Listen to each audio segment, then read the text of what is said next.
Assalamualaikum warahmatullahi wabarakatuh. Di sini saya akan mempresentasikan tugas sejarah Indonesia, yaitu tentang dampak penjajahan Spanyol.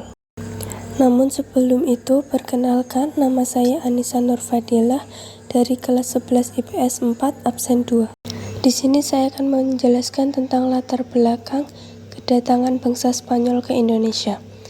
Orang-orang Eropa berdatangan dan berbondong-bondong ke Indonesia untuk mencari dan memonopoli perdagangan rempah-rempah. Begitu juga dengan Spanyol yang datang ke Indonesia untuk memperoleh emas, menyebarkan agama, dan mencapai kemuliaan.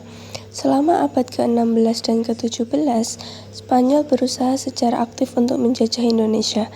Mereka menyebarkan agama Katolik dan mendirikan benteng di seluruh jajahan mereka.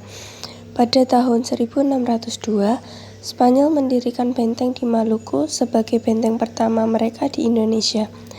Selama penjajahan Spanyol, Indonesia mengalami perubahan yang signifikan. Penduduk asli mengalami penindasan dan ketidakadilan sosial.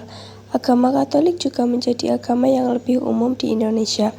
Musik dan seni juga telah berubah karena pengaruh Spanyol. Berikut adalah beberapa tokoh dari Spanyol. Yang pertama, Sebastián Elcano, yaitu pemimpin bangsa Spanyol. Lalu yang kedua, Amerigo Vespucci, ia adalah penjajah dari Spanyol. Yang ketiga, Francisco Pizarro, ia adalah penjajah dari Spanyol. Sebenarnya masih banyak yang lainnya, hanya saja tidak cukup di sini.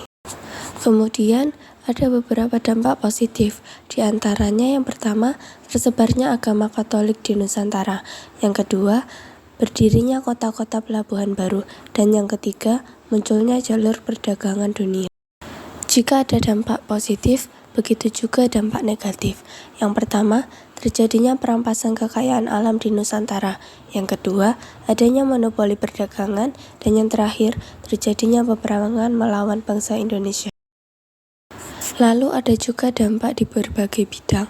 Yang pertama, di bidang politik, yaitu menghasilkan pemusatan kekuasaan politik, menciptakan sistem kolonial, dan menciptakan pelembagaan Spanyol.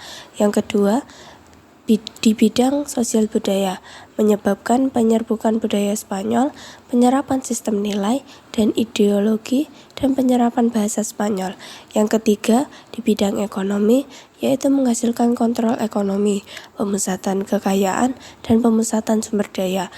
Dan yang terakhir, di bidang pendidikan, menghasilkan penyebaran pendidikan formal yang berlokasi pada pengajaran bahasa dan agama Spanyol, juga yang berfokus pada sistem nilai dan budaya lokal. Berikut merupakan beberapa foto sejarah. Terima kasih sudah menyimak tugas saya. Kurang lebihnya mohon maaf.